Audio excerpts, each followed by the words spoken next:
মানুষের সঙ্গে কুকুর বিড়াল বা বিভিন্ন পোষা প্রাণীর বন্ধুত্ব দেখা যায়। এছাড়া সাম্প্রতিক সময়ে পাখি কিংবা সজারুর সঙ্গে মানুষের বন্ধুত্বের দেখা মিলেছে।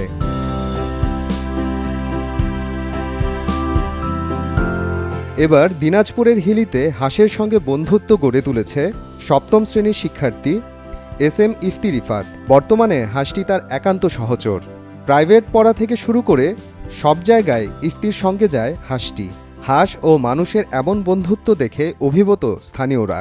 টিয়া পাখি দেখেছি, ময়না দেখেছি, কিংবা কুকুর এরকম পোষা। হাঁস আমার জীবনের প্রথম দেখা। আমরা দেখি যে হাঁসটাতি সবসময় তোমার সাথে থাকে, এরকম প্রশ্ন করলে সে বলে যে হ্যাঁ আমার সাথে সবসময় থাকে, এবং ও যদি হাঁসটাকে না খাওয়ায় অন্য কেউ খাওয়াতে পারে না। মানুষের আসলে একটা শখ থাকে, যে শখের একটা প্রাণী যে তার সাথে ঘুরে বেড়াচ্ছে, এটা কিন্তু অনেক কিন্তু আনন্দের বিষয়। তো এই জন্য দেখে আমাদের অনেক ভালো লাগতেছে। ছোটবেলা থেকেই বিভিন্ন পাখি ও প্রাণী লালন পালনের শখ ইফতির। শখ থেকেই সে হিলি বাজারে যায় কবুতর কেনার জন্য। সেখানে মা ছাড়া হাঁসের বাচ্চা দেখে মায়া হয় তার।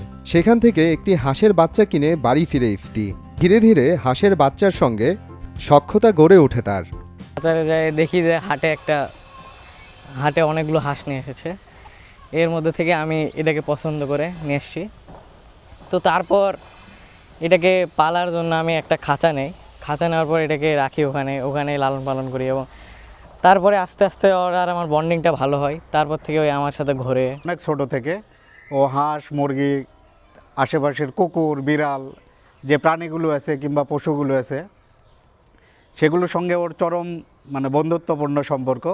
নিজে সে খায় না, বাট ওই টাকাগুলো বাঁচিয়ে সে সে এখান থেকে হিলি বাজার পর্যন্ত যায়, রিক্সা ভাড়া দেয় না, ওই টাকা দিয়ে এই হাঁস, মুরগি, আরও বাড়িতে কবুতর, তারপর মুরগির বাচ্চা, কুকুর আশেপাশের এগুলোর জন্য সে খাবার, দুধ কিনে নেয়, সে খাওয়ায়।